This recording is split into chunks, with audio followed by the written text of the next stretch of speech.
euh, cette rencontre pour parler des changements qui seront appliqués pour la 25e saison des prix Opus. Alors, dans un premier temps, je commencerai par vous parler de la saison actuelle des prix Opus, la 24e saison. Euh, je pense jamais à me présenter au début des rencontres parce que j'ai l'impression que tout le monde me connaît, mais je suis Dominique Trudel, directeur général du Conseil québécois de la musique. Alors, bonjour, bienvenue. Je suis accompagné de membres de mon équipe, dont Eve-Marie Simon, qui est la coordonnatrice des prix Opus, Bonjour. et Laura Uribe, qui est la responsable des communications. Salut!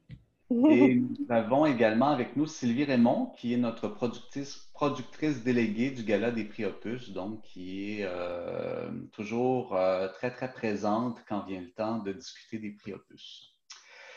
Alors voilà, donc je reprends. Donc, on recommence. Je vous parle de la 24e saison. Donc oui, il y aura une remise de prix Opus cette année. Oui, ça aura lieu en février. Maintenant, on est en train de finaliser nos plans en ce moment parce que, étant donné la situation, vous comprendrez qu'il n'y aura peut-être pas de gala physique comme on fait habituellement. Si on pouvait se réunir en février, on essaie de se garder une porte ouverte pour dire oui, on pourra avoir un cocktail et avoir un rassemblement de nos membres, mais pour le moment, on essaie de trouver une formule qui nous permettrait de remettre les prix en toute sécurité. Alors, on est encore en train d'attacher les ficelles. D'ailleurs, Isolde est là. Je vais la contacter très bientôt pour la salle Bourgie pour voir comment on fait. On pense avoir des prestations musicales originales quand même. Donc, on est vraiment en train de remettre tout ça en place pour que éventuellement ce soit diffusé plutôt que d'être un gala vivant en personne. Mais donc, on travaille là-dessus et vous aurez des nouvelles très bientôt. Donc, c'est ce que je peux vous dire au niveau de la 24e saison. Bien qu'on ait eu seulement que la saison de l'automne et de l'hiver, on avait suffisamment d'inscriptions pour que les prix soient toujours pertinents, parce que naturellement, si on avait eu pas suffisamment de concerts ou pas suffisamment de participants, donc c'est-à-dire d'ensembles qui inscrivent des concerts, ça aurait été moins pertinent de tenir les prix Opus, mais étant donné que nous avons un nombre suffisant, il y aura bel et bien des prix Opus. On va devoir sacrifier certaines catégories parce que justement, on n'a pas eu suffisamment d'inscriptions et à ce moment-là, c'est plus pertinent de remettre un prix cette année. Mais bon, vous en serez avisé très bientôt de ce gala de la 24e saison. Qu'est-ce que ce sera? Puis des changements qu'on doit appliquer dès cette année, dès cette 24e saison, étant donné la situation. Alors voilà, la 24e saison, ça s'en vient. On va se projeter dans l'avenir, puis on va parler tout de suite de la 25e saison qui va débuter en septembre. Naturellement, on s'imagine que ça va être une année qui va être aussi teintée par les événements, parce qu'on imagine que les concerts de cet automne et de l'hiver risquent d'être affectés. On verra en cours d'année ce que ça donne, mais en ce moment, on a bel et bien espoir que la 25e saison des Prix Opus pourra avoir lieu. Alors voilà, le travail que l'on a fait on a appelé ça revitaliser les prix Opus, bien que je vous dirais que je pense que le milieu de la musique de concert est bien vivante et n'a peut-être pas besoin d'être revitalisé, mais en tout cas, je pense qu'après une vingtaine d'années, plus d'une vingtaine d'années, presque 25 ans, c'était vraiment le temps de revisiter les prix puis de savoir ben, est-ce qu'on continue, est-ce qu'on peut faire mieux, qu'est-ce qu'on peut apporter comme modification. Je ne vous cache pas que naturellement, après chaque édition des prix Opus, le téléphone sonne, puis il y a des gens qui nous disent ben oui, mais comment ça arrive, comment ça se fait, est-ce qu'il y a une erreur, est-ce que ça fait vraiment partie des critères, est-ce que bon. Naturellement, c'est un concours. Alors, on se dit toujours, ben, il y a des gens il y a des perdants, il y a des gagnants, puis les perdants ne sont pas contents, puis ils nous font leurs commentaires. Mais je vous dirais que c'est très rare qu'on a un perdant qui nous fait des commentaires qui ne sont pas pertinents. Ou en tout cas, qu'il n'y a pas une réflexion à y avoir sur l'attribution des prix. Et je pense que c'est pour ça que c'est très important. Une formule parfaite, on aimerait ça beaucoup en avoir trouvé une. Probablement que ce qu'on vous propose aujourd'hui n'est pas parfait, mais on pense que c'est une amélioration et ça apportera des améliorations dans l'évaluation des concerts pour les prochaines saisons. Donc, aujourd'hui, ce qu'on va faire, c'est qu'on va commencer par une mise en contexte. On va parler ensuite des catégories, des modifications dans les catégories, des modifications dans les critères d'évaluation, les modifications dans l'attribution des prix opus, puis ensuite, on va vous parler.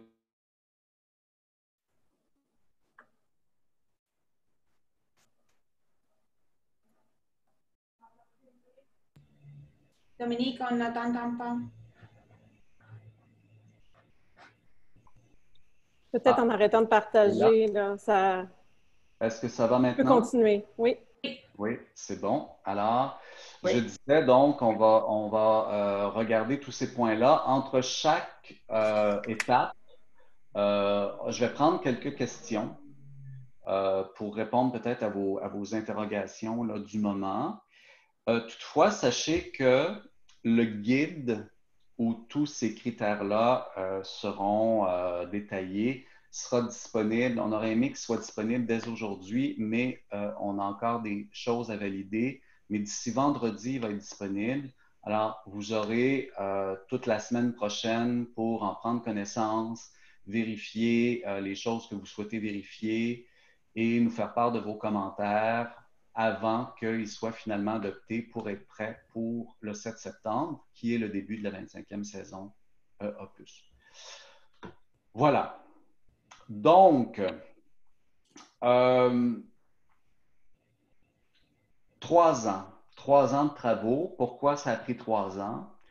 En fait, la première année, ça a été surtout une année de réflexion pour la pertinence des prix Opus, parce qu'on a vraiment commencé à se poser la question, est-ce qu'aujourd'hui, en 2020, est-ce que de tenir un gala et de remettre des prix, c'est encore la meilleure façon de promouvoir la musique, de promouvoir le milieu et d'aider nos membres dans leur carrière? Est-ce que c'est encore pertinent? Est-ce qu'il y a une autre façon de faire? Est-ce qu'il y a autre chose qu'on pourrait mettre en place qui répondrait aux mêmes besoins et qui serait plus efficace?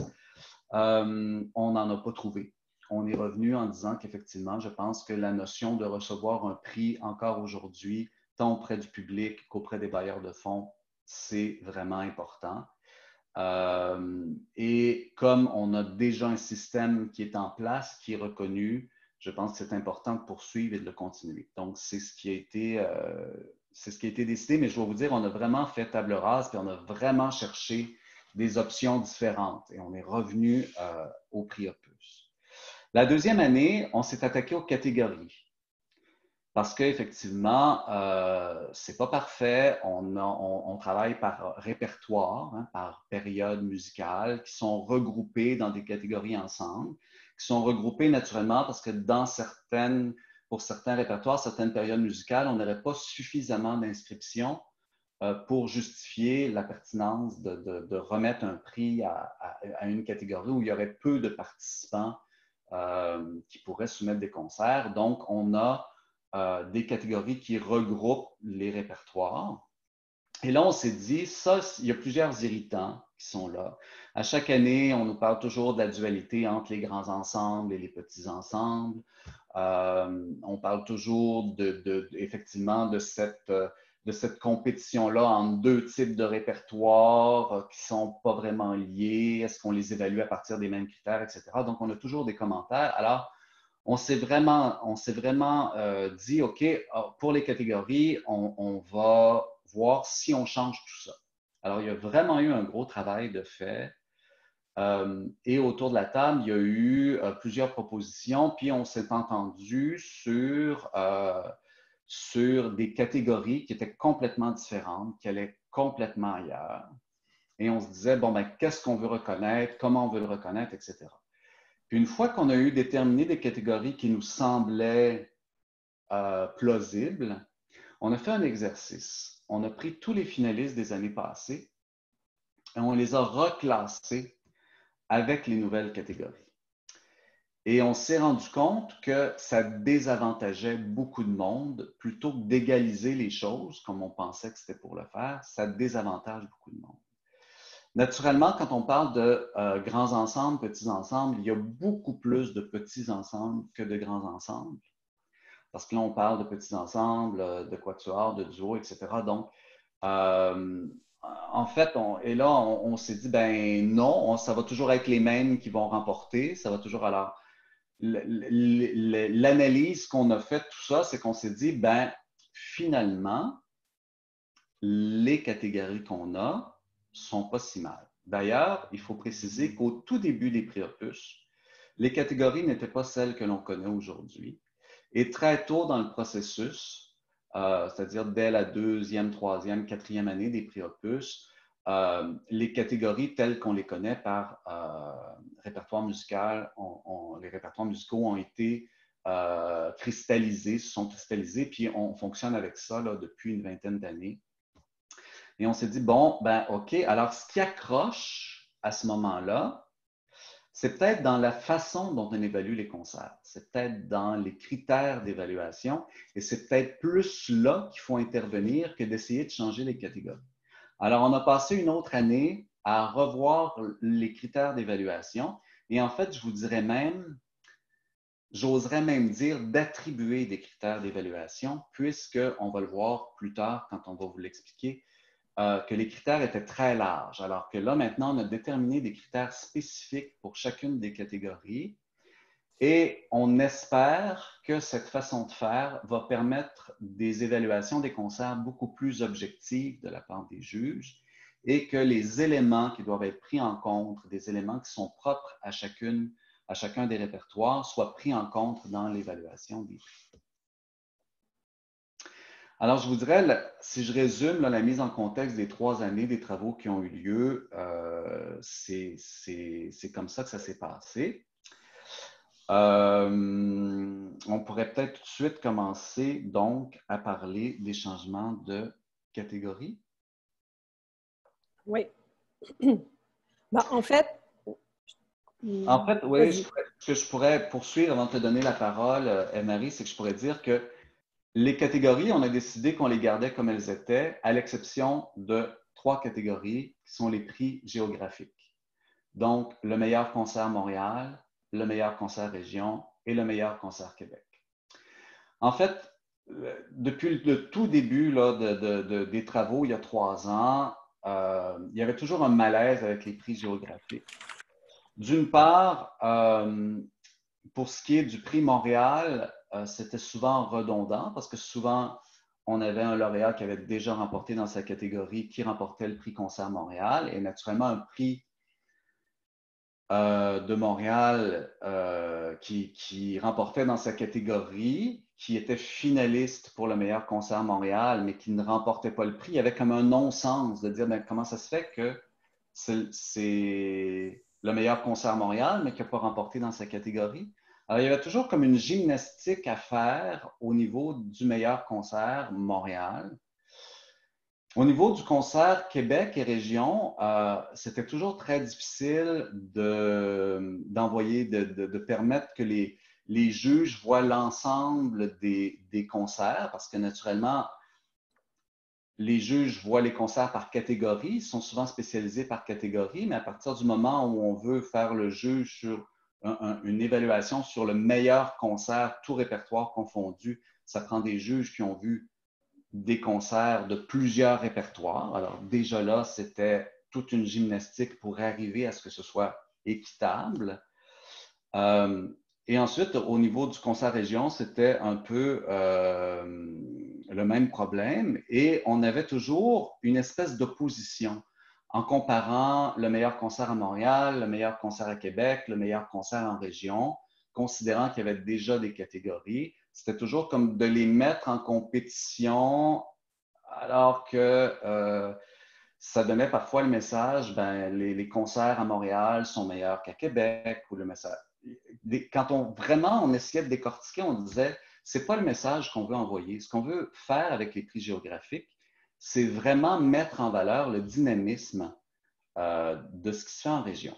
Alors, on a consulté nos membres. D'ailleurs, à Montréal, les membres du comité Opus étaient presque tous de Montréal. Donc, la réflexion s'est faite à ce niveau-là. On avait déjà le prix Inclusion Diversité avec le Conseil des arts de Montréal qui était mis en place. Donc, on a réfléchi à cette possibilité-là. On a consulté nos membres à Québec, on a consulté nos membres en région et on est arrivé avec une proposition de prix géographique. Donc, il y aura toujours un prix Montréal, un prix Québec, un prix région, mais qui seront des prix spéciaux, c'est-à-dire qu'ils seront évalués par des jurys de pairs et non plus par des juges. Et l'idée, c'est que ce n'est plus l'excellence d'un concert qu'on évalue, mais c'est bel et bien un autre apport à la musique qui est caractéristique de chacune des régions, Montréal, Québec ou l'ensemble des régions que l'on veut mettre en valeur. Donc, Eve-Marie. Oui. Oui. Je vais vous partager donc les 3 grilles avec les définitions des nouveaux prix géographiques. C'est un peu lent parce qu'on est nombreux, donc, mais ça s'en vient. Donc, c'est ça, comme Dominique a dit, les gens des différents milieux ont été consultés, puis le comité Opus a travaillé avec les résultats de cette consultation-là. Donc, on est arrivé à un consensus là, pour la définition, on va commencer par le prix Québec, la définition qui a été déterminée. Alors, je vais vous faire une petite lecture. Ce prix est décerné à un artiste, un collectif ou un organisme issu de la communauté urbaine de Québec pour un projet, en parenthèse, événements, concerts, activités et autres initiatives, présentés sur le même territoire. Celui-ci se distingue par une réalisation audacieuse et de grande qualité, ayant eu un impact positif dans la communauté au cours de la dernière saison Opus. Ce prix-là sera décerné à l'artiste, au collectif ou à l'organisme qui présente son projet, et le trophée est remis à l'artiste, au collectif ou à l'organisme. Donc, c'est vraiment pour mettre en valeur l'impact que l'organisme ou l'artiste a dans sa communauté en particulier, mais aussi son audace, son excellence, évidemment, il ne faut pas l'oublier, si on est dans un concours. Je vais vous montrer un petit peu justement, ça va vous donner un exemple des critères spécifiques qui ont été travaillés. Pour ce prix-là, c'est sûr qu'il y a toujours une qualité de présentation des dossiers de candidature, ça on va le retrouver partout pour les prix spéciaux. C'est un tronc commun. Donc, le dossier est complet, étoffé et met en valeur le candidat ou la candidate. Et le dossier est présenté avec clarté et le français y est impeccable. Vous avez la pondération à droite. Vous pouvez voir que vaut chaque critère sur le total de la note. Donc, on voit son poids. Ensuite, on tombe dans la section qualité de la candidature pour 90 %. La proposition artistique est audacieuse et a une signature distinctive. Les gens nous ont dit qu'il fallait qu'il y ait de l'audace. Donc, ça a été libellé de cette façon. L'impact, en 4, le projet a un impact positif sur la communauté. Et ça, c'est les 2 gros critères. En fait, l'audace à 30 %, l'impact dans la communauté à 25 %. En 5, on a la qualité artistique du projet qui est excellente et les artistes impliqués sont de haut niveau. Ça aussi, c'est 25 % de la note. Et le projet est enrichi par des initiatives et ou des événements complémentaires offrant une expérience musicale marquante pour ce qui est des alentours, tout ce qui englobe le projet. Ce qu'il faut savoir, c'est que ça, vu comme on disait maintenant que c'est en prix spécial, hein, dans les prix spéciaux, c'est par dépôt de candidature. Donc, cette grille-là, c'est des grilles que les jurés vont avoir pour étudier chaque dossier de candidature préalablement à la rencontre de délibération. Donc, une fois autour de la table, ils vont tous avoir déjà évalué sur les mêmes critères le dossier de candidature, de façon à ce que la discussion cible spécifiquement ces critères-là. Et après, autour de la table, ils vont trouver consensus. Ça, c'est le prix Opus Québec. Pour le prix Région, en fait, on s'est basé, ce qui a été proposé par la région, ça ressemblait vraiment à ce que Québec demandait.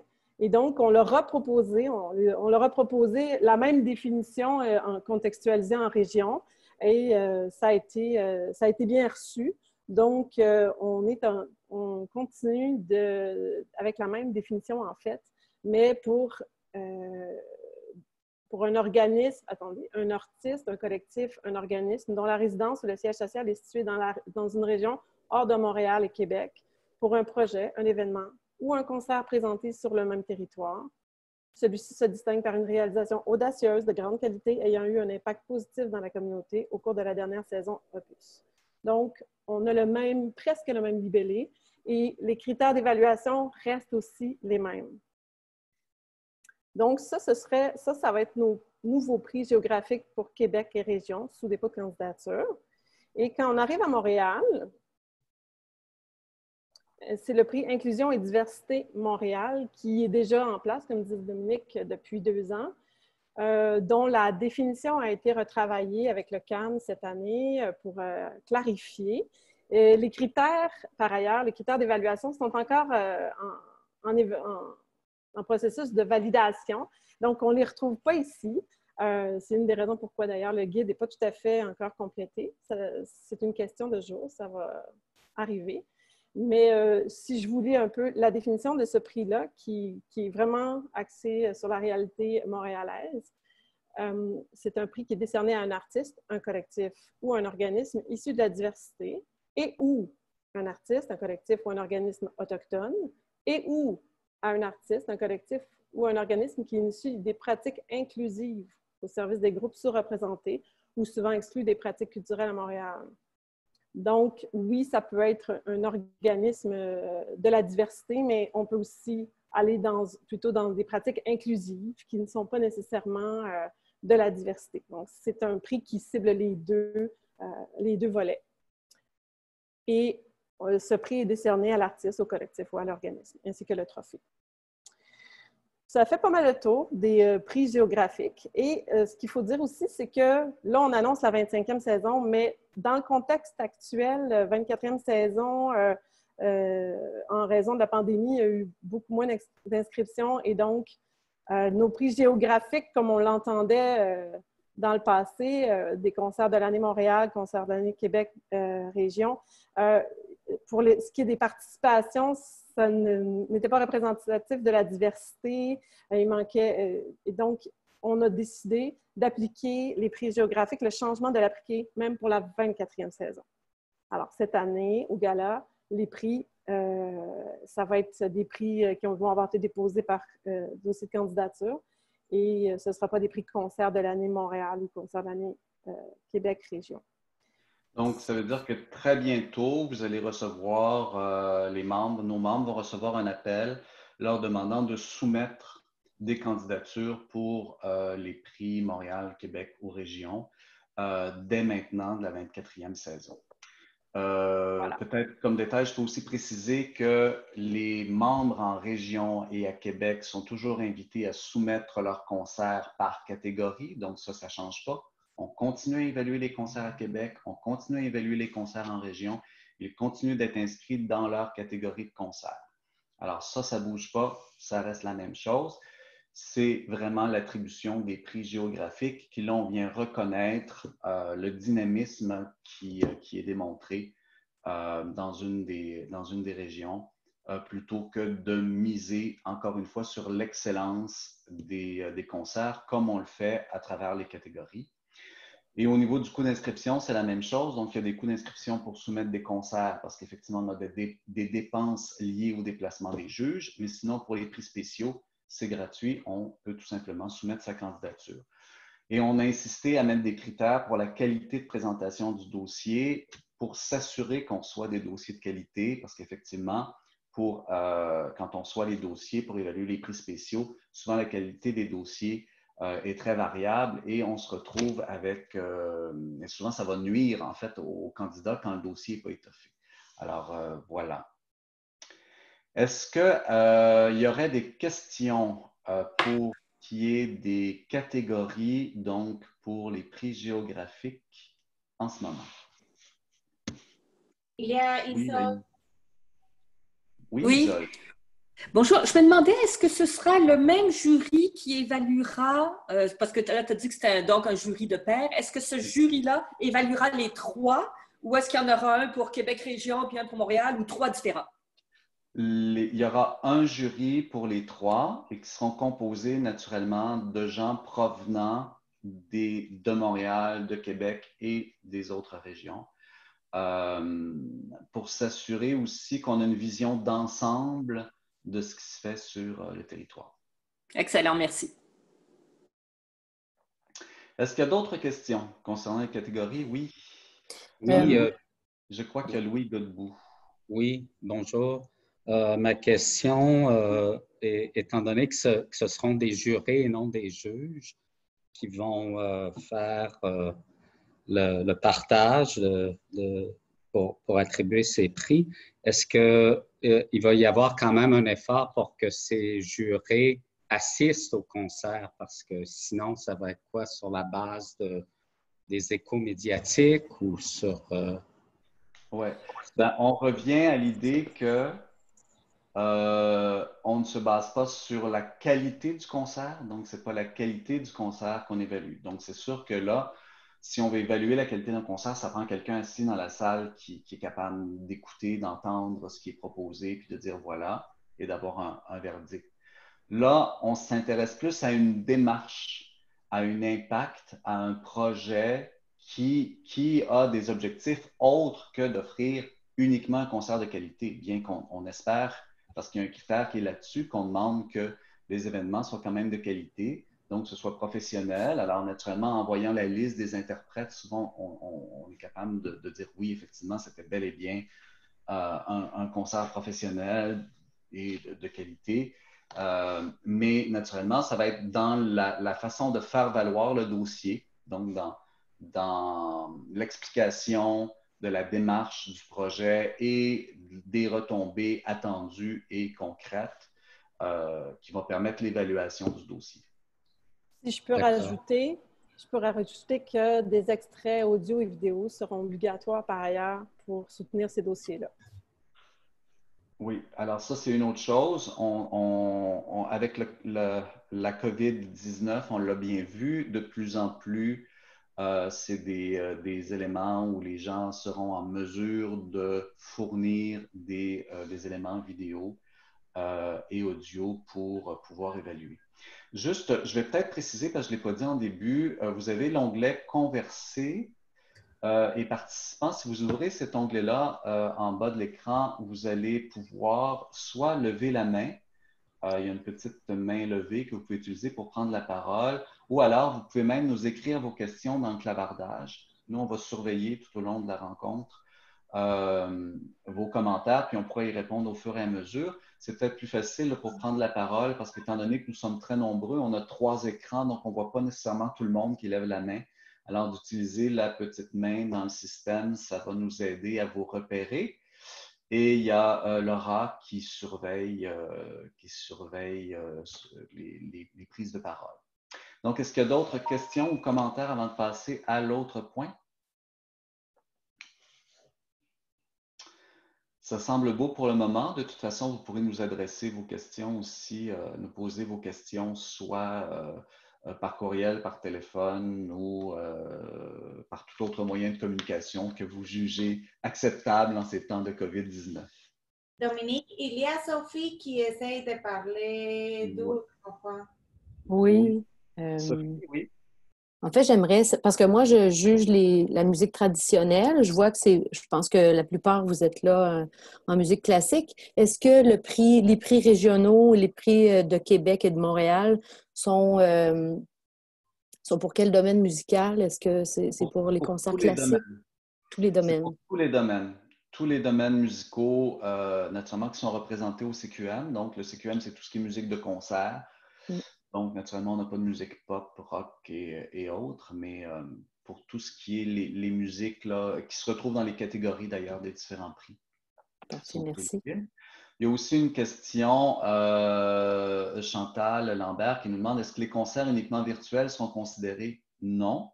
Ça peut être comme initiative un concert virtuel, mais ça peut être aussi un concert vivant ou un tout autre type de projet qui inclut la musique vivante. C'est juste qu'on demande qu'il y ait un support audio ou vidéo pour soumettre la demande. Donc, naturellement, si c'était un événement ponctuel puis qu'il y a une captation vidéo qui est faite qui est de moins bonne qualité, ben à ce moment-là, il y a moyen de préciser pourquoi la captation vidéo n'a pas été faite dans un contexte professionnel, mais ça nous donne quand même une idée de l'événement qui a pu avoir lieu, même si, en fait, le but, ce n'est pas d'évaluer le vidéo qui est soumis, mais bien d'évaluer l'événement avec des preuves visuelles et auditives. Alors, je passerai maintenant à notre autre point après les catégories. Naturellement, on va vous parler des critères d'évaluation. C'est ça, hein? Oui. Je suis à la bonne place? Oui, des critères d'évaluation. Alors, vous avez vu un petit peu un modèle de fiche d'évaluation quand on vous a montré les prix régionaux. Alors, on va vous montrer quelle était la fiche utilisée, la fiche d'évaluation utilisée avant, puis on va vous donner des exemples de fiches qui sont utilisées maintenant. Naturellement, on ne passera pas à travers les 19 fiches là, en ce moment parce que ce serait très long puis un peu redondant parce que naturellement, on a construit les grilles d'évaluation avec un tronc commun en disant, ben voici les éléments qu'on doit tenir compte de façon générale. Mais pour certaines catégories, il y a des éléments d'évaluation qui sont vraiment spécifiques à la catégorie. Donc, je pense que c'est important de préciser. Alors, on va vous donner les exemples. Naturellement, quand le guide sera prêt, vous pourrez aller le consulter puis aller vérifier pour votre catégorie exactement qu'est-ce que ça représente puis nous soumettre vos commentaires. Mais à ce moment-ci, on va avoir une idée là, globale. On va vous donner une idée globale de ce qui est proposé comme critère d'évaluation. Donc, je vais prendre le relais. En fait, c'est pour vous présenter un peu l'ancienne grille d'évaluation. Jusqu'à maintenant, les juges utilisaient la grille comme outil personnel d'évaluation. Après chaque concert, ils doivent remplir une fiche ou après chaque concert ou chaque album ou chaque écrit évalué, ils doivent remplir leur propre fiche et c'est un outil personnel pour émettre un vote en fin de saison. Donc, ce n'est pas quelque chose que nous, on utilisait. C'était vraiment l'outil des juges. Eve-Marie, tu veux le dérouler à l'écran parce que dans nos petits écrans, on ne le voit pas au complet? Je vais voir si je peux diminuer aussi, le mettre à 100%. Mais vous allez voir, ça c'est un exemple, la fiche pour les concerts. Pour tous les concerts, tout répertoire confondu, a été divisé en 3 sections. La qualité de l'interprétation, la qualité de la proposition artistique, et la qualité de l'expérience. Donc, évidemment, là, si on parle des prix concert de l'année, les prix de l'année avec les juges sur place, c'est des prix d'interprétation. Donc, il y avait 70% qui est attribué à l'interprétation, 20% pour la qualité de la proposition artistique et 10% pour la qualité générale d'expérience. Et avec un résultat sur 100 et une mention pour dire, bon, est-ce que ça prend 80% dans cette évaluation-là pour être éligible à être finaliste au prix Opus. Donc, est-ce que ce concert-là serait un finaliste potentiel? Oui ou non? Le juge peut s'écrire ses commentaires, puis là, il garde ça, puis à la fin de la saison, il va aller chercher toutes ces grilles qui ont des finalistes, qui sont éligibles à être finalistes, puis là, il faut faire un vote parmi celles-là. Ça, c'est ce qu'il y avait jusqu'à maintenant, puis encore pour finir la 24e saison. Par ailleurs, Oui, vas-y, pendant que je change d'écran. Là-dessus, donc, vous comprenez le processus. Il y a une note qui est attribuée sur 100. Pour se classer comme finaliste, le concert doit recevoir une note de 80%. Et là, ensuite, on demandait au juge, par exemple, dans une catégorie donnée, disons classique, romantique, post-romantique. Alors, dans cette catégorie-là, j'ai vu combien de concerts? J'en ai vu 10. Il y en a combien qui ont en haut de 80%? Il y en a 7. Et je dois fournir maintenant 5 finalistes. Donc, je vote parmi les 7. Donc, je classifie. Ça, c'est mon premier concert, mon deuxième, mon troisième, mon quatrième, mon cinquième.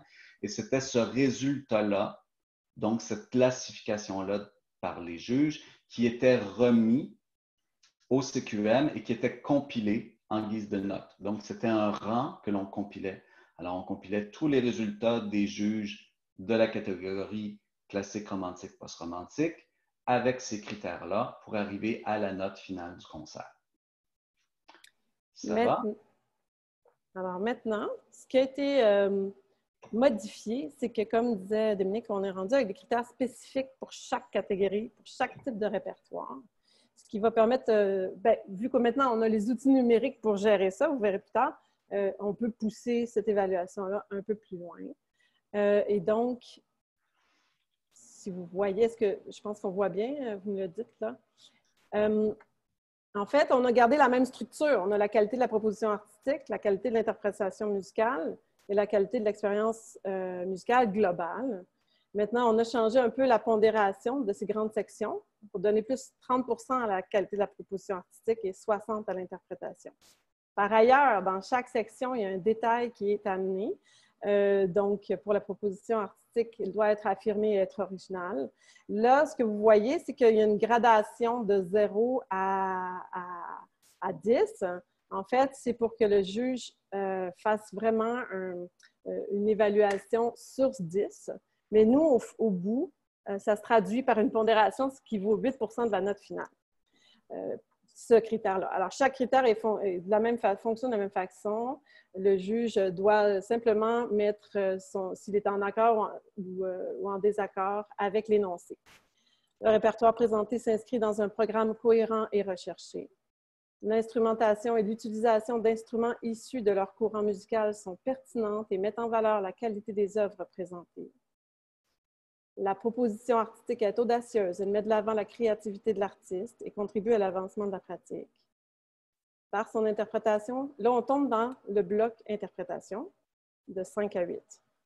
L'interprétation de l'artiste démontre qu'il ou elle maîtrise les codes stylistiques et les langages musicaux propres au répertoire. Les musiques sont interprétées avec précision technique. Les musiques sont interprétées avec une grande variété d'impressions, de textures, de couleurs et ou d'émotions. Par l'excellence de son interprétation, l'artiste s'approprie la musique et y appose une signature distinctive.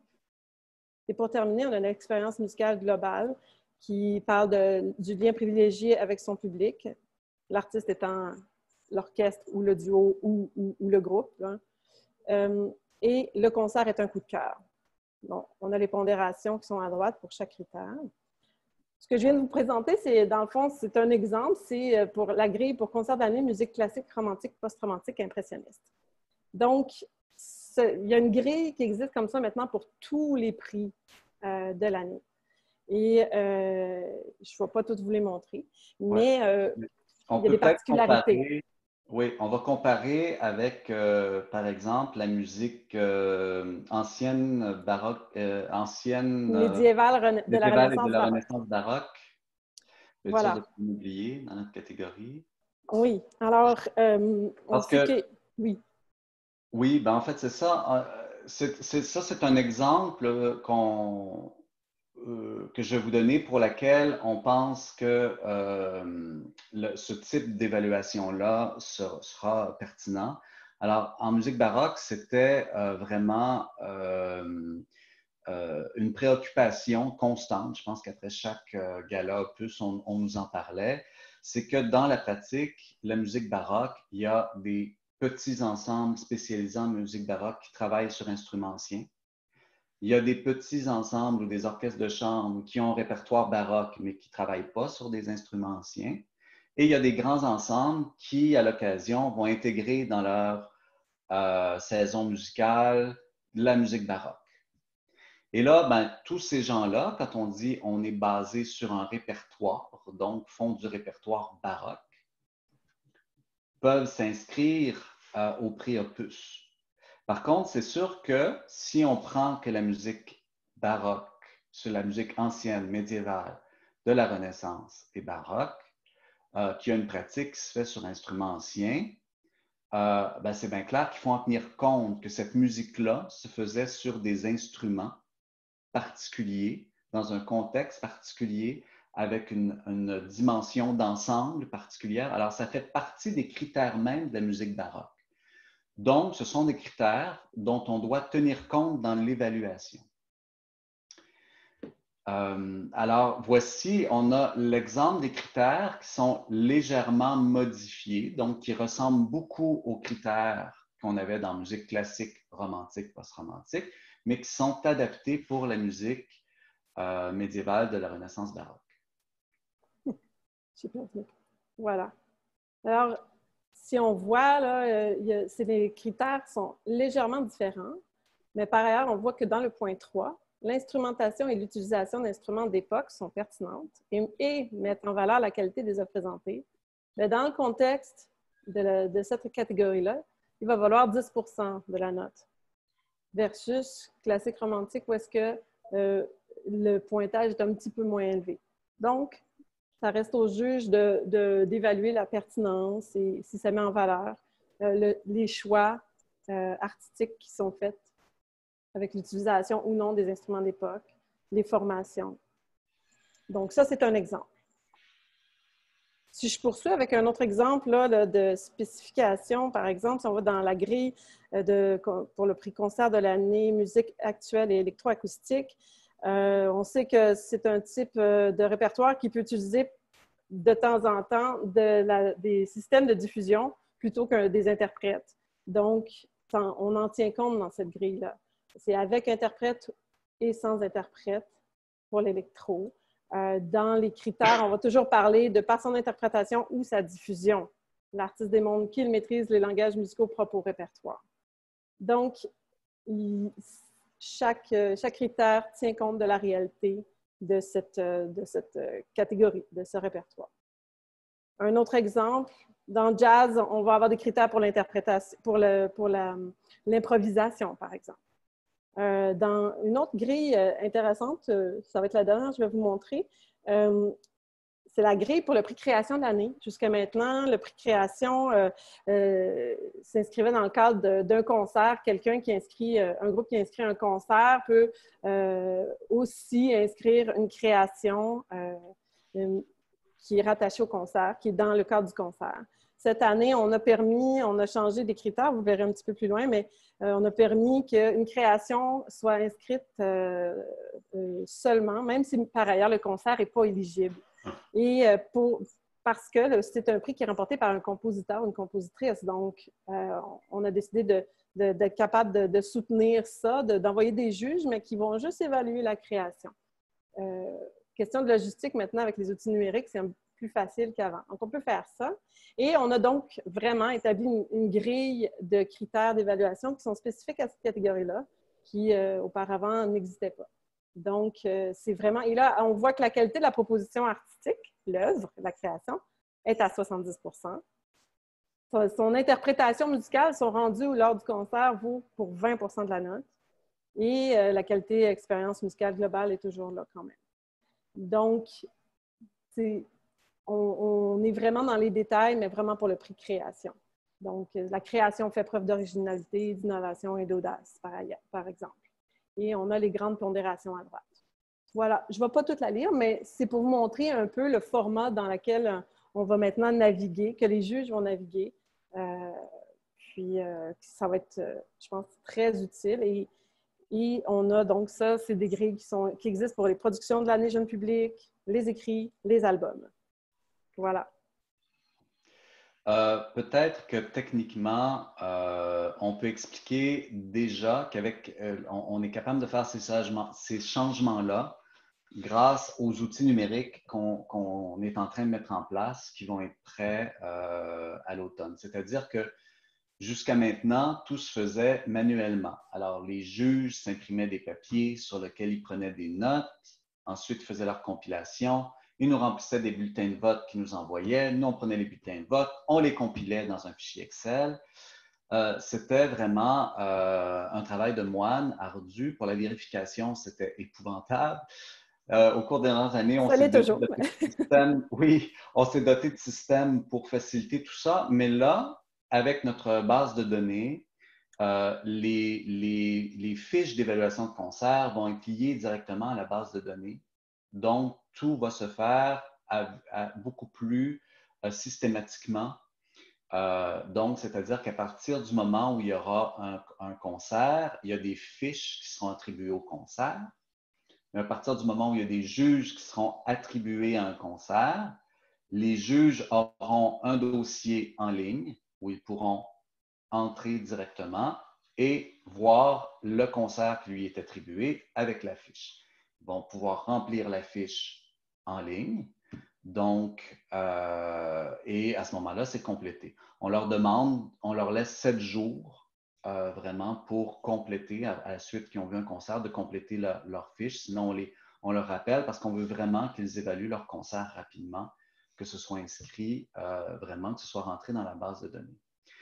Ce qui est intéressant aussi, c'est que dans son dossier, le juge, par exemple, qui évalue, je reprends cet exemple-là, le répertoire classique, romantique et post-romantique, ben, quand il va arriver dans son dossier, il va avoir tous les concerts qu'il a vus dans classique, romantique, post-romantique qui sera listé. Et naturellement, le concert qui aura reçu le plus haut pointage se retrouvera en haut de la liste. Si bien que le juge sera capable de voir, au fur et à mesure que la saison se déroule, comment les concerts se comparent les uns par rapport aux autres. Et en tout temps, un juge pourra retourner voir ses notes. C'est-à-dire, s'il évalue un concert, et quand il regarde le résultat final, il fait « Ah, tiens donc, je pensais que ce concert-là passerait avant celui-là, avant le premier. Je pensais qu'il se retrouverait en premier, mais il est toujours en second. » Ça va lui permettre de retourner dans sa fiche, de regarder chacun des critères et de réévaluer. C'est-à-dire, ah, ben ce critère-là, j'avais mis 7, mais j'ai peut-être été un peu généreux finalement. Ouais, je pourrais mettre 6. Là, il va pouvoir aller voir les concerts comme ça, ou il va pouvoir revoir ses notes. Ou peut-être que ce que ça va faire aussi, c'est qu'il va dire, ben finalement, je pensais que ce concert-là passerait avant l'autre, mais si je prends critère par critère, puis que j'évalue vraiment chacun des critères, je me rends compte que les points que j'ai donnés, ben, ils sont bons. Finalement, le concert que j'avais noté le plus fort, c'est le plus fort. Alors, le juge a la liberté de revoir ses notes et de revoir les notes qui sont attribuées pour chacun des concerts. Alors, on vous montre l'espace juge, là, rapidement, à quoi ça ressemble. Donc, Eve-Marie? Ça va peut-être être un peu lent, étant donné qu'on est en Oui, c'est pour ça en que... direct, là, des fois. Oui, je ne resterai pas longtemps dessus, mais c'est juste pour vous donner le visuel de ce que Dominique vient d'expliquer. Par exemple, le juge vient d'arriver dans son espace. Il y a tous ses concerts ou ses albums, ses créations auxquels il est inscrit, auxquels il est attribué. Il va aller, par exemple, dans sa catégorie concert de l'année moderne contemporaine. Là, Et là, il va avoir tous ces concerts qui vont s'afficher et les grilles d'évaluation, les notes. Aïe, aïe, aïe. Ce n'est pas moi qui ai écrit les titres, je suis désolée. S'il n'y a pas de notes à droite... Oui. Vous comprendrez que ce ne sont pas de vrais groupes ni de vrais concerts. C'est vraiment pour tester le système. Donc, on s'est permis, notre informaticien s'est permis un peu d'imagination. Voilà. Alors, ici, on a la note qui a été attribuée, par exemple, à droite, là, note. Ça, c'est des grilles qui ont été remplies. Fait que pour l'instant, c'est le quatuor des grilles vraies qui serait en première position. Si je vois qu'il n'y a pas de grille d'évaluation, donc je pourrais aller créer ma grille d'évaluation. Et là, je vais mettre toutes les grilles que je vous ai montrées précédemment. La grille ici va apparaître avec les bons critères d'évaluation. L'évaluation va pouvoir être entrée à la main par le juge ici et ça va afficher dans l'écran précédent, va s'afficher dans l'ordre d'arrivée des concerts. Vous voyez, alors le juge, lui, il n'aura qu'à cliquer sur sa gradation de 0 à 10, son accord avec l'affirmation des critères. Et on a la qualité de la proposition artistique, on a ici toute la section qualité de la proposition artistique avec les critères. Ce qui génère une note en haut à droite. Et quand on retourne après dans la liste, eh bien, les concerts vont se classer selon la note qu'il a attribuée. Et comme disait Dominique, le juge peut toujours retourner, jusqu'à la dernière journée, peut retourner dans ses évaluations. Alors, je crois qu'il y a Isolde qui a levé la main. Oui, Dominique, et aussi, il y a plusieurs questions dans la boîte, dans les chats. Oui, je vais y jeter un coup d'œil, merci. Alors, Isolde? Oui, alors puisqu'on est dans le vif du sujet, là, j'aurais aimé ça que vous nous expliquiez la formation des jurys. Est-ce que, par exemple, ce sont les mêmes juges qui assistent à tous les concerts d'une catégorie donnée? Parce qu'évidemment, ça devient comparatif, évidemment pour une même personne, parce que les critères des gens, l'excellence, c'est pas toujours 10 sur 10, bon, etc., etc. Il me semble que la seule façon d'avoir des barèmes comparable, ce serait que les mêmes juges assistent à tous les concerts d'une même catégorie. C'est probablement pas le cas. J'imagine que techniquement, ça devient impossible. Mais comment faire pour pondérer le fait que, supposons qu'il y a un concert qui a été vu par 3 personnes, je dis n'importe quoi parce que je n'en ai aucune idée, et qu'un autre concert de la même catégorie, disons baroque, a été vu par 3 autres juges, et que le 3e concert de cette même catégorie est vu par un membre du premier jury, un membre du 2e jury et un 3e.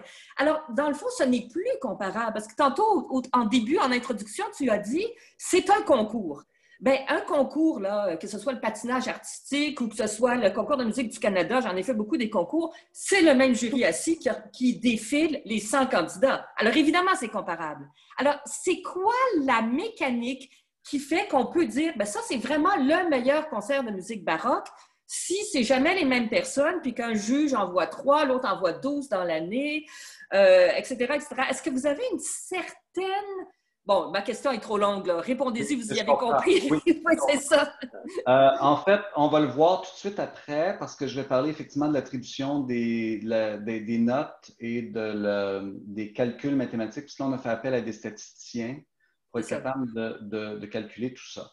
Ce qui va déjà faciliter la tâche en ayant retiré les prix géographiques, c'est qu'on avait l'obligation qu'un juge, par exemple, très spécialisé en musique classique, était appelé à voir aussi d'autres types de musique si on voulait être capable d'évaluer le meilleur concert d'une région donnée.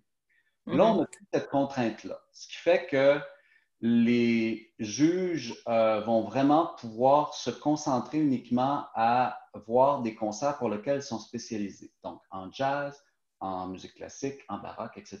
Donc, déjà, ça va aider. Naturellement, quand on a une centaine de concerts qui nous sont... On ne peut pas envoyer des juges voir 100 concerts, les mêmes juges. Donc, effectivement, on a un système de calcul qui essaie d'atténuer cette différence-là pour avoir une note le plus objective possible. On va le voir par après. Donc, je vais juste terminer avec le système de grilles et de critères avant de passer à l'autre. Est-ce que tu me permets, Dominique, juste un instant, juste de dire que quand même, actuellement, les juges sont quand même spécialisés c'est des collèges de juges, on en a pour le jazz, on en a pour la musique du monde, on en a et là, on regroupe plusieurs catégories ensemble, mais ça, c'est tout un collège de juges. Donc, oui, chacun a leur spécialité, fait qu'on essaye aussi de distribuer de façon à respecter leur spécialité, tout en considérant qu'il faut qu'ils envoient beaucoup de différents répertoires. Mais il y a quand même une considération sur la spécialité.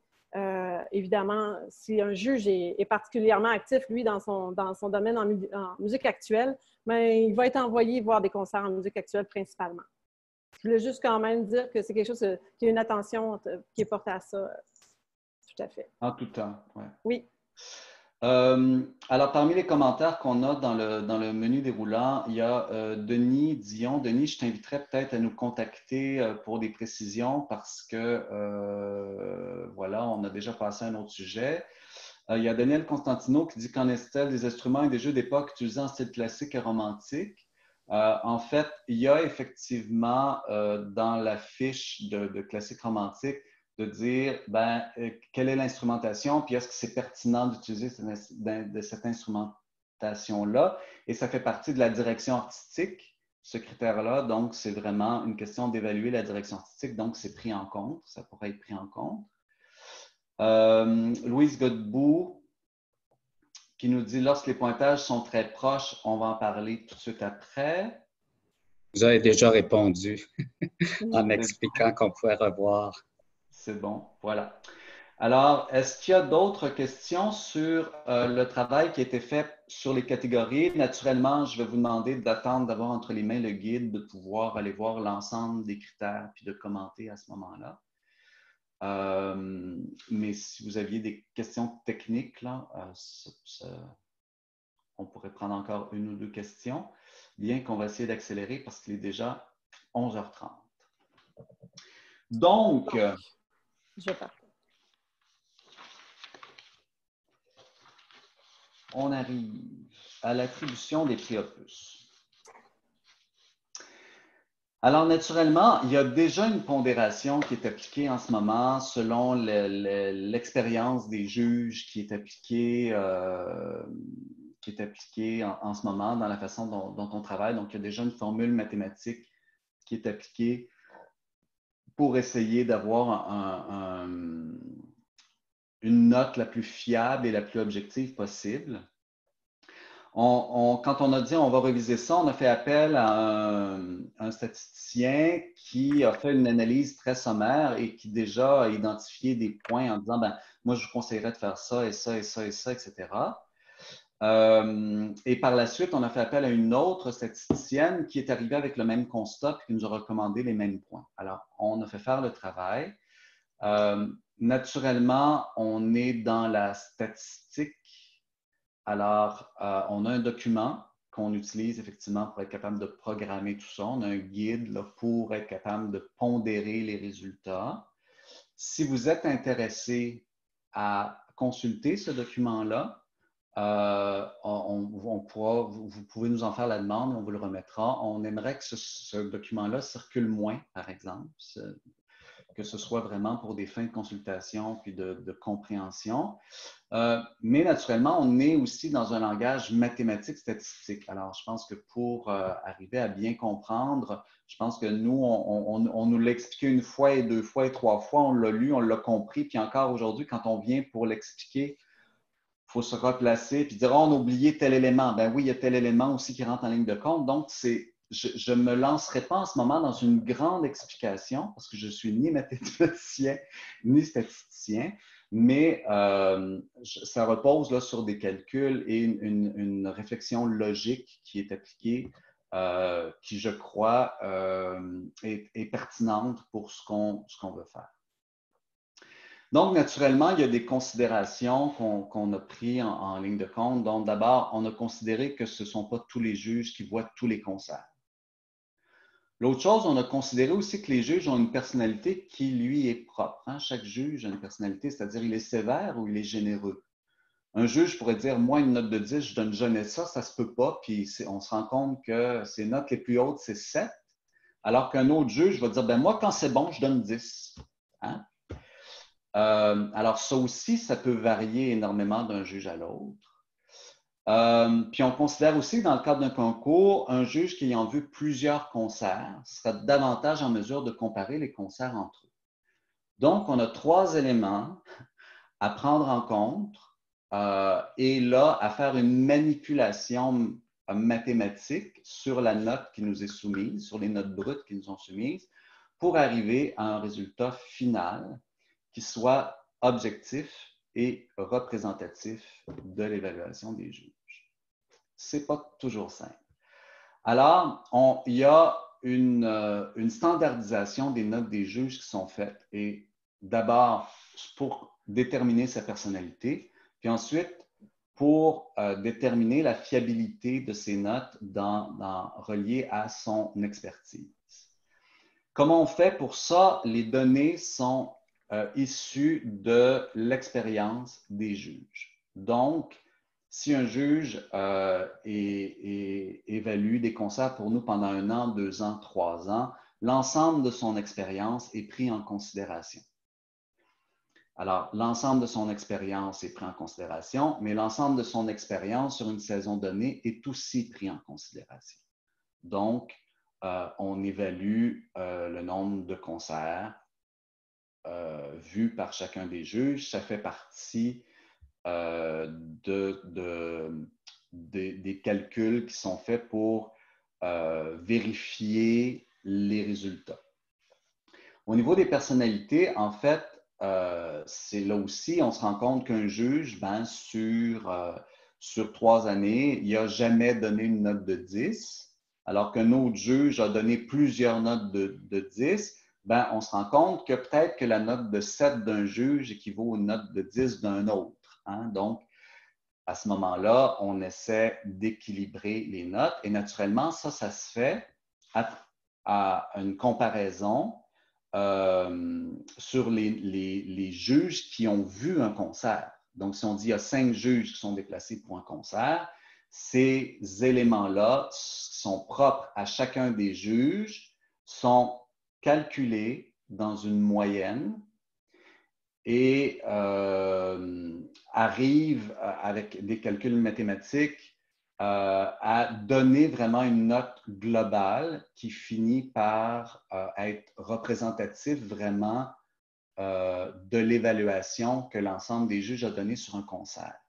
Je ne sais pas si je suis clair parce que je trouve ça tellement compliqué à expliquer, mais c'est vraiment comme ça que ça fonctionne. Donc, chaque note des juges est prise individuellement.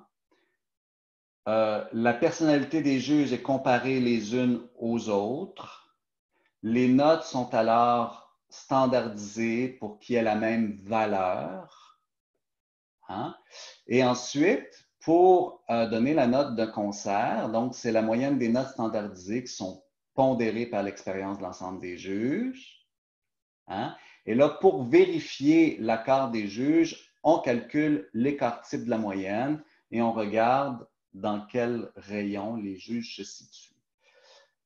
Ça pourrait arriver qu'un juge ait beaucoup aimé un concert, qu'avec tous les critères spécifiques, il est tous noté très haut, alors qu'un juge va avoir tout détesté puis tout noté très bas. Mais ce serait surprenant qu'il y ait de très grands écarts, surtout calculés avec un écart type là, sur la moyenne. On finit par dire, oui, ces résultats-là sont probables. Parce que si on arrivait avec de très grands écarts, là, on aurait vérifié qu'est-ce qui s'est passé.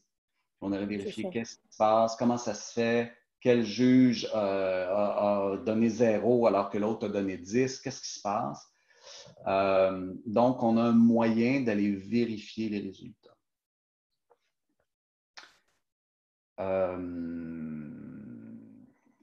Est-ce que c'est relativement clair? Moi, je voudrais rajouter que l'utilisation de la main pour le concert avec ses juges, je trouve ça aide beaucoup à visualiser la chose. Puis mais chaque juge, sa note qu'il va fournir, là, elle va être le processus de standardisation, c'est des applications de calcul mathématique pour comprendre sa personnalité, son comportement et ramener toutes les notes selon leur expérience là, aux juges là, à un niveau comparable entre elles. Donc, c'est ça la standardisation, c'est qu'il y a une application mathématique sur chaque juge selon son comportement dans ces évaluations-là. Alors, plus il a évalué de concert, plus le système va comprendre de quelle façon ce juge-là évalue et de quel est le poids de sa note. Et donc, c'est pour ça ça tient compte de l'expérience du juge pour que sa note, au final, elle soit comparable sur tout le même pied d'égalité aux autres, qu'ils soient 3, 4, 5, 6 au concert. Est-ce qu'il y a des questions par rapport à ça auxquelles je pourrais répondre? Parce que c'est sûr que si c'est trop précis, je vais vous référer au guide, au rapport de notre statisticienne qui est Mylène Bédard, professeure agrégée là, de la Faculté de mathématiques de l'Université de Montréal, qui a établi un rapport qui est accessible, qui quand même, on comprend les principes logiques, mais c'est rempli, évidemment, c'est une statisticienne, donc les formules mathématiques sont intégrées dans son vocabulaire. Donc, nous, on ne peut peut-être pas vous partager les formules mathématiques. De toute façon, c'est un peu complexe.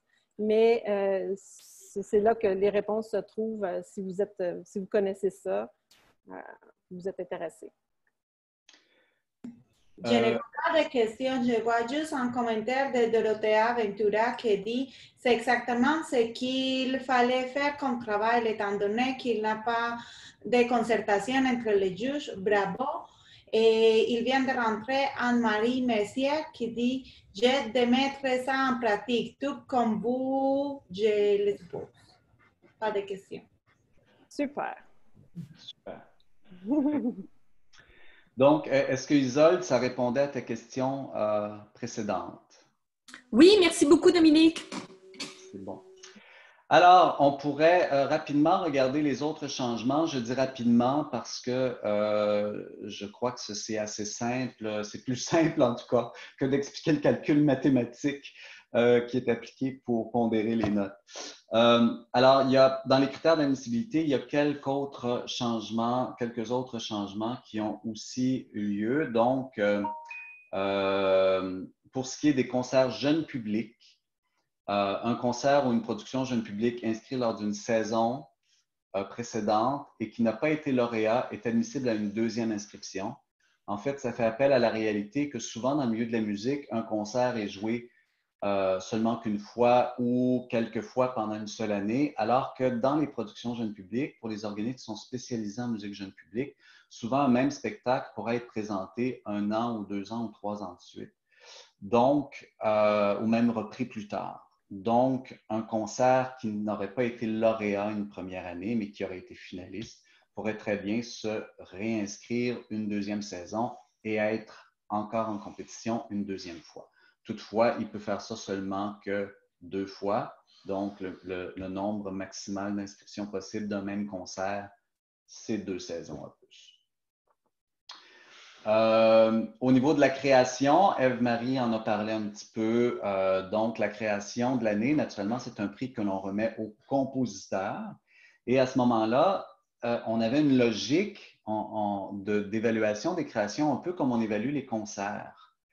Alors que vous avez vu les critères spécifiques, il faut beaucoup plus s'attarder à effectivement la création, donc la composition comme telle. Donc, les critères ont été revus et on a revu les critères pour vraiment s'adapter à la réalité des compositeurs aujourd'hui. Qu'est-ce que c'est faire de la création en 2020?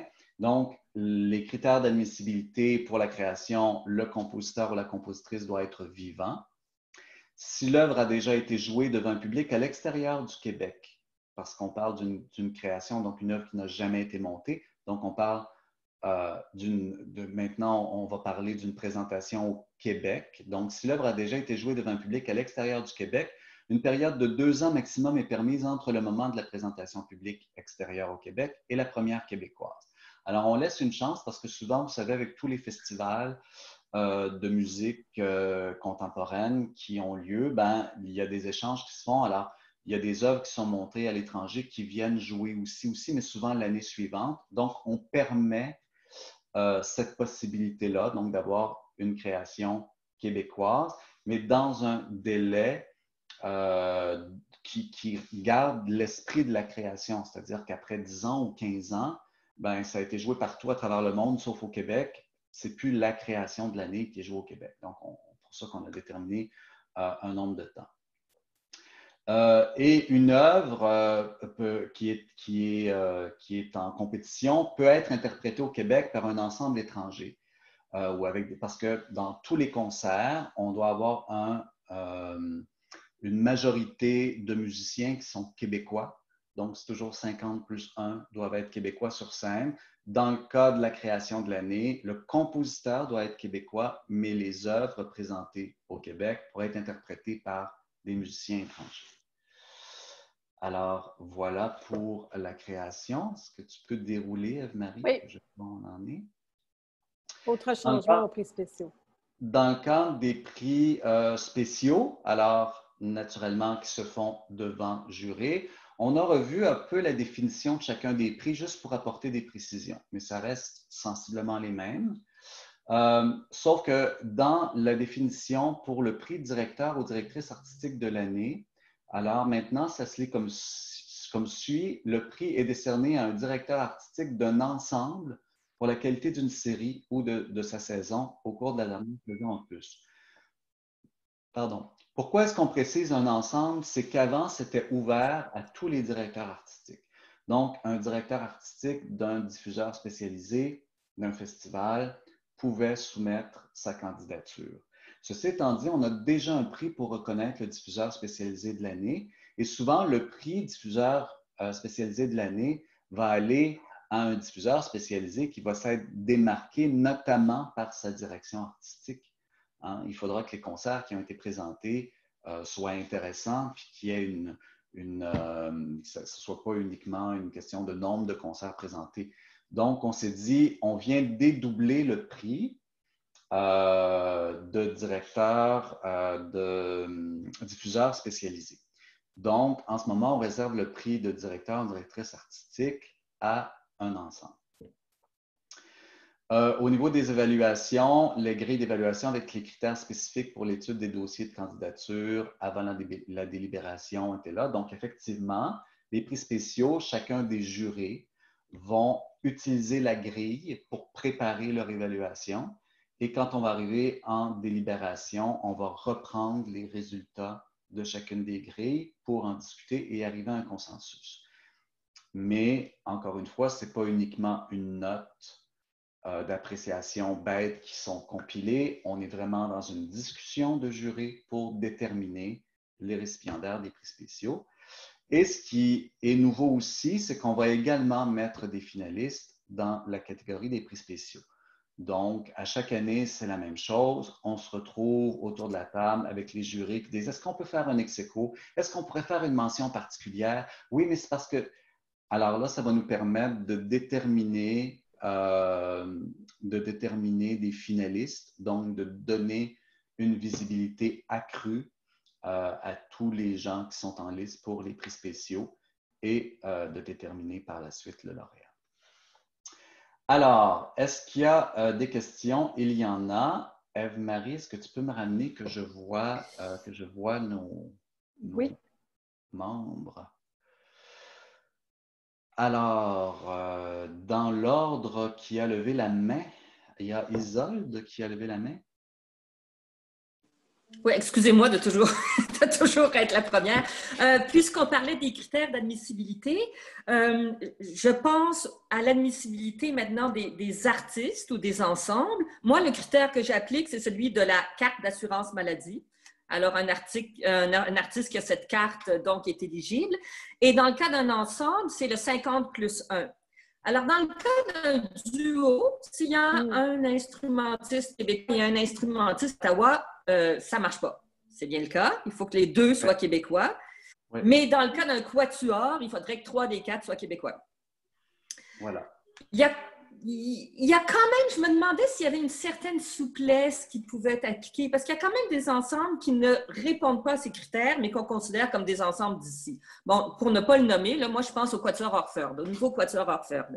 Quand ils se sont formés, les 4 habitaient ici. Andrew Wan, qui est concertmaster de l'OSN, et puis Jonathan Crowe était ici, puis Brian Manker, le violoncelliste, est toujours ici, et puis l'altiste, bon, était ici. Bon, là, Jonathan Crowe est maintenant à Toronto.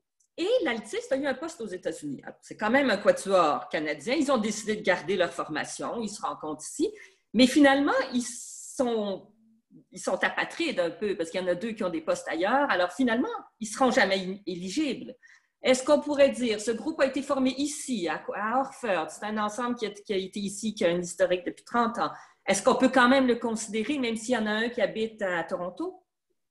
Est-ce qu'on peut faire des demandes dans ce cas?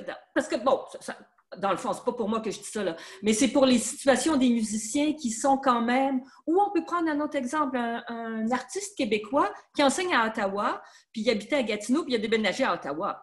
Bon, techniquement, il n'est plus québécois, il n'a pas sa carte d'assurance maladie, mais bon, dans l'imaginaire des gens, cet artiste-là, c'est un gars d'ici, il étudie à Rimouski, il a toujours habité, bon. Alors, est-ce qu'on pourrait dire, ben, l'est-il ou l'est-il pas? Mais peut-être qu'on ne veut pas faire du cas par cas. Mais on reste quand même un assez petit territoire et de par la nature de nos actions, les artistes, on peut se retrouver à élire domicile ailleurs ou avoir des groupes fractionnés pour une raison X, Y ou Z pendant certaines années. Puis bon. Alors, je lance la question. Bien, effectivement, en fait, c'est un grand débat parce que là, on fait une exception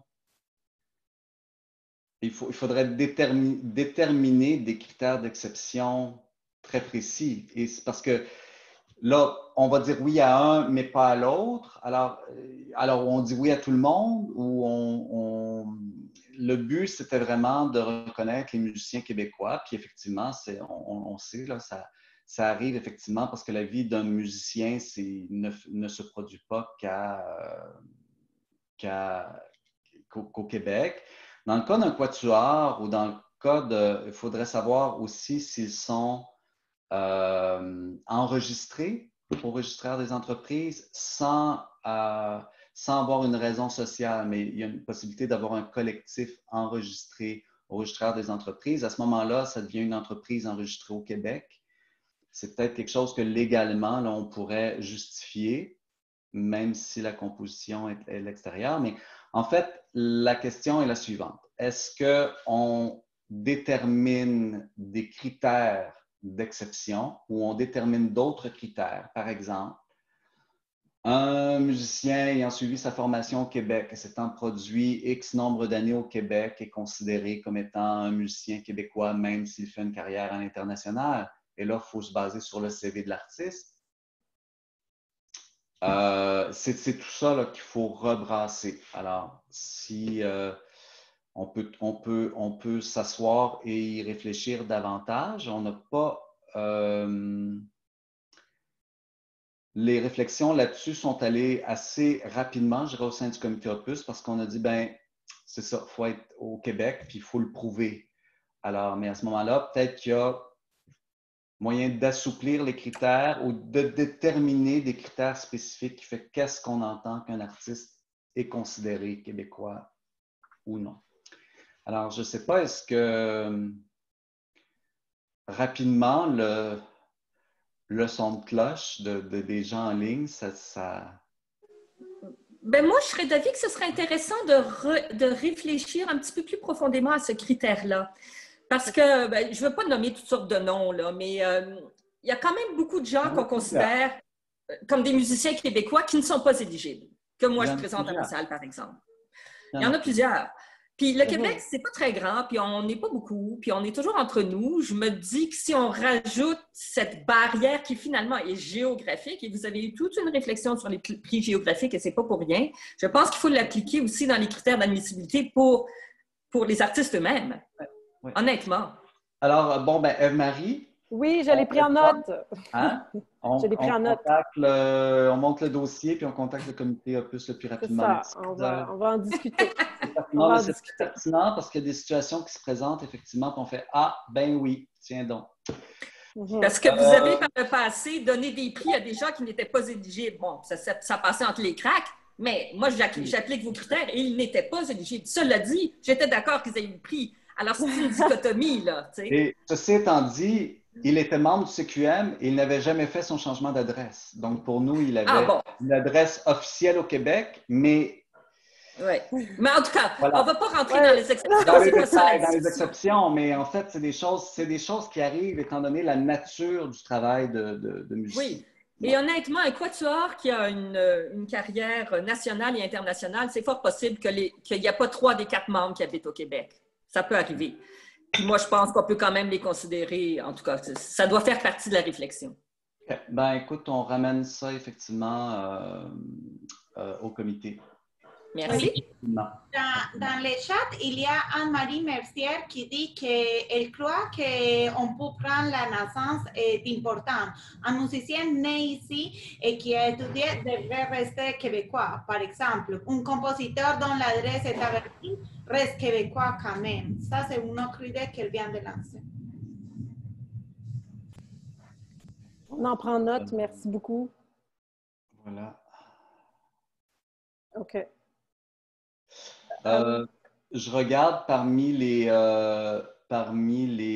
commentaires qu'on a eus, il y a Chantal Lambert qui demandait, alors au point pour la direction artistique, le prix spécial, mais est-ce qu'un directeur artistique peut être un directeur de compagnie d'opéra ou d'un festival?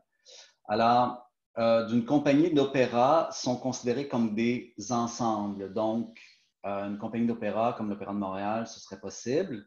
La notion de festival, on tombe vraiment dans un diffuseur spécialisé qui n'est pas lui-même producteur ou en fait, il peut produire certains spectacles, mais peut-être pas l'ensemble.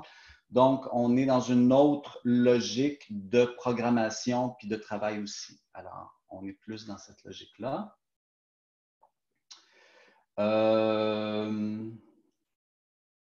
Alors, la réflexion sur les musiciens au Québec, voilà, oui, alors on réfléchit à tout ça.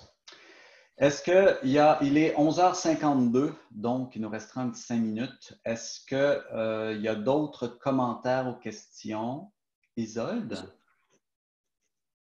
On ne t'entend plus, Isolde, ton micro est fermé, je crois.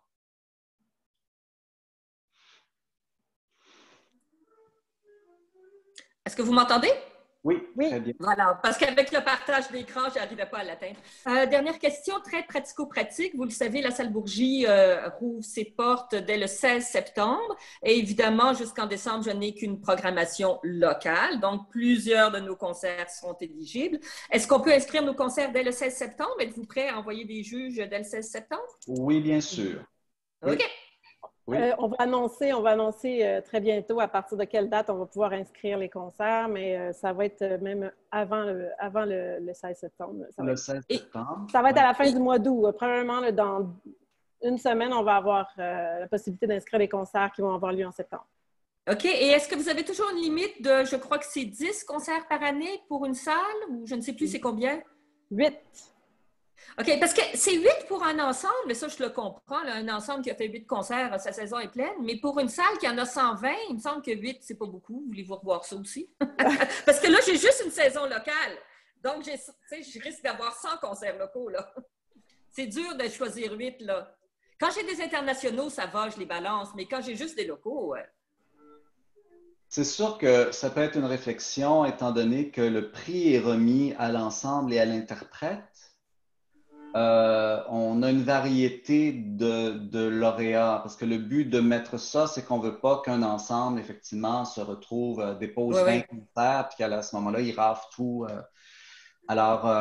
Mais effectivement, dans le cas d'un diffuseur, c'est un critère qu'on va amener au comité Opus aussi.